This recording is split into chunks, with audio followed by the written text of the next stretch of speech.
Hello friends, તો ખાટી છાશનો idea તમારી સાથે શેર કરું છું। ઉનાળામાં છાશ પીવી ગમતી હોય છે, પણ ઉનાળાની ગરમીને કારણે છાશ પણ વધારે ખાટી થઈ જતી હોય છે અને તેમાં જો તમારે ખાંડ પણ એડ ના કરવી હોય તો તમે છાશને કેવી રીતે ખટાશ ઓછી કરી શકો। ને જો આ ખાંડ છે, ખાંડ પણ આપણે નથી ઉમેરવી તો ખટાશ કેવી રીતે ઓછી કરી શકો, તો આ એક વસ્તુ તમારે તેની અંદર ઉમેરી દેવાની, એટલે તમારી છાશ તમારે જે રીતે ખટાશ જોઈતી હશે ને તે રીતની થઈ જશે। આ છે દૂધ અને આ એક કોથળી છાશ છે, તેની અંદર આપણે 1/4 કપ જેટલું દૂધ એડ કરી દેવાનું। છાશ તમારી જેટલી ખાટી હોય તે પ્રમાણે તમારે જે રીતની જોઈતી હોય ને તે રીતે તમારે થોડું દૂધ એડ કરી દેવાનું અને મિક્સ કરી દેવાનું। છાશ પણ તમારી સરસ જાડી તૈયાર થઈ જશે અને ખટાશ પણ ઓછી થઈ જશે ખાંડ વગર।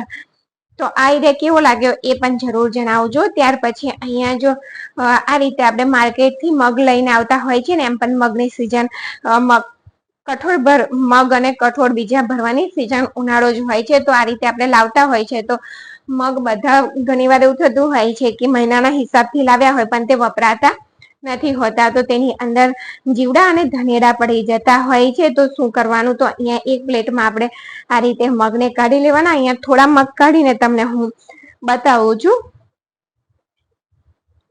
તો જો આ રીતે મગ કાઢી લેવાના અને તેની અંદર 2-3 ટીપા તેલ, જે આપણે ખાવાનું તેલ હોય છે એ જ તેલ લીધું છે, તે 2-3 ટીપા જો તમને ચમચીમાં પણ બતાવું તેને એડ કરી અને તેને મગને મોળી લેવાના છે સારી રીતે। ત્યાર પછી મગને આપણે એક બોટલની અંદર ભરી અને એરટાઈટ બોટલનું ઢક્કન હોય ને તેની અંદર ભરવાના, જેથી તેની અંદર ભેજ ના લાગે અને ભેજ ના લાગે ને તેની લીધે જીવડા પણ નહીં પડે।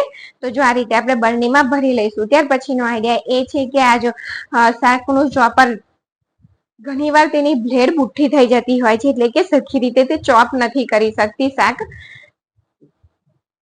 તો અહીંયા શું કરવાનું, તેને ધાર કરવા માટે આ રીતે ફોઇલ લઈ લેવાનું અને ડૂચા કરી અને તેની અંદર નાખી અને જે રીતે આપણે શાક ચોપ કરતા હોય તે રીતે 1 મિનિટ આપણે તેને ચલાવી લેવાનું, એટલે તેની ધાર સરસ થઈ જશે।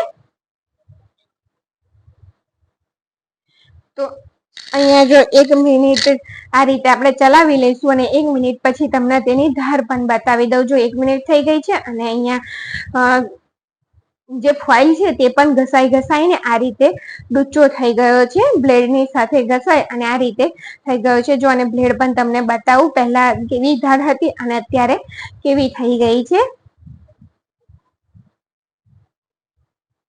જો તમે જોઈ શકો છો। અંદર જ આપણે આ રીતે બુટ્ટીને ગોઠવી અને સારી રીતે રાખી શકીએ છીએ, ઓર્ગેનાઇઝ કરી શકીએ છીએ। આ ફોર્મ પણ મેં પૈસા ખર્ચીને નથી લીધું। ઓનલાઈન આપણે કોઈ વસ્તુ મંગાવતા હોય ને તો તેની અંદર કાચની હોય તો તેની અંદર આવતું જ હોય છે, તો તેની અંદર મેં બુટ્ટી રાખી દીધી। ત્યાર પછી અહીંયા જો ચશ્માના બોક્સ સાથેના આઈડિયા તમારી સાથે હું શેર કરીશ। તો ચશ્માનો બોક્સ લઈ લીધું છે, તેની અંદર જો આપણે ઘરે સિલાઈ કરતા હોઈએ છીએ, હાથ સિલાઈ કરીએ તો પણ જો આ રીતે તેની અંદર દોરાની જે રીલ આવતી હોય છે તેને રાખી શકીએ છીએ, અને મશીન હોય તો તમે બોબિન રાખી શકો છો। મેઝર ટેપ, નાની કાતર, આ બધી વસ્તુ આ નાનકડા ચશ્માના બોક્સની અંદર સમાઈ શકે છે। તો બિલકુલ યુઝફુલી આ તમને બની શકે છે, એટલે તેને ભૂલથી પણ ફેંકી નહીં દેવાનું। અને આ રીતે જો તમે સિલાઈ તોડવાનું પણ આ રીતનું આવતું હોય છે, સોય જેવું, તેનાથી સિલાઈ એકદમ સરસ રીતે તૂટી જતી હોય છે। તો જો તમારી પાસે ના હોય તો આ જરૂરથી લેજો, તો તમને સિલાઈ તોડવી ખૂબ જ ઇઝી બની જશે।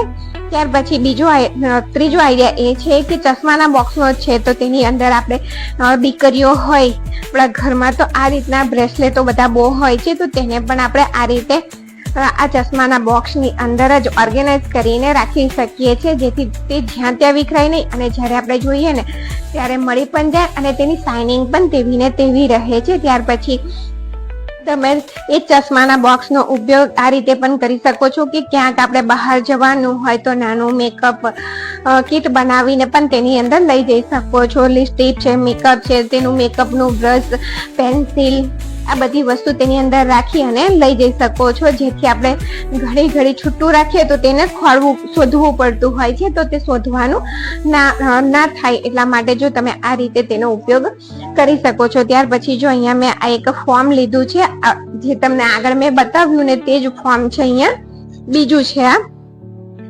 અમે ઓનલાઈન ગુલકંદ મંગાવ્યું હતું તો તે કાચની બોટલ હતી ને, તો આ રીતે સરસ પેક થઈને આવ્યું હતું. તો તે ફોર્મ મેં સંઘરી રાખ્યું હતું, તેને આ રીતે કટ કરી દીધું છે અને તેને આ રીતે આપણે બોક્સની અંદર અરેન્જ કરી દઈશું, જેથી આપણે એક્સ્ટ્રા પૈસા પણ ના ખર્ચવા પડે. કોઈ પણ વસ્તુ આપણે ફેંકતા પહેલા થોડું વિચારી લેવાનું કે જો એ કશે યુઝ થવાનું હોય તો આપણે તેને ફેંકવાનું નહીં, રહેવા દેવાનું. ત્યાર પછી જો આ રીતે મેં તેને અરેન્જ કરી દીધું અને તેની અંદર આપણે જો ક્યાંક બહાર જવાનું હોય, ફરવા જઈએ તો પણ આપણે અલગ બુટ્ટી પહેરતા હોય છે, લગ્નમાં જવાનું હોય બીજે કશે તો પણ આપણે અલગ અલગ બુટ્ટી પહેરતા હોય છે. તો તમે બુટ્ટીઓને આ રીતે તેની અંદર અરેન્જ કરીને લઈ જઈ શકો, એટલે તેની ઉપર જે બુટ્ટી ઉપર જે ડાયમંડ અને મોતી હોય છે ને, તેની સાઈન બગડતી નથી, તે સારી રહે છે એટલા માટે.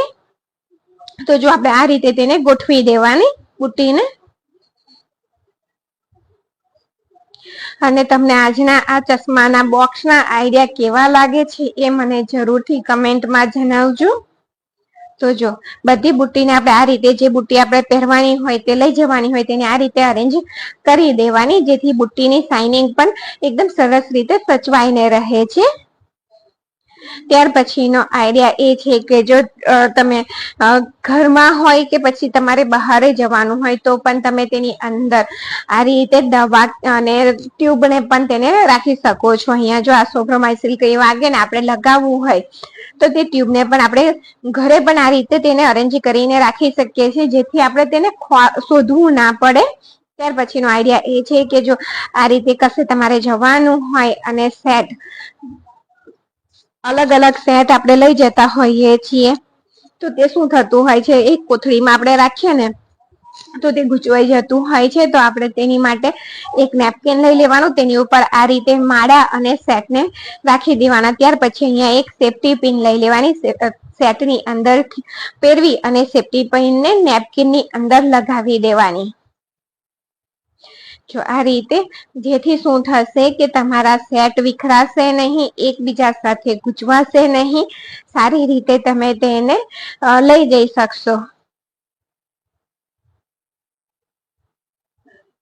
તો જો બંને એક માળા અને એક સેટ છે અને આ રીતે મેં લગાવી દીધા છે અને તેને ઘડી આ રીતે વાળવાની. જો જે રીતે તમને વિડીયોમાં બતાવું તે રીતે વાળજો, એટલે બિલકુલ તમારી વસ્તુ બગડશે નહીં. અહીંયા મેં 2 જ વસ્તુ લીધી છે, તમે વધારે પણ લઈ શકો છો.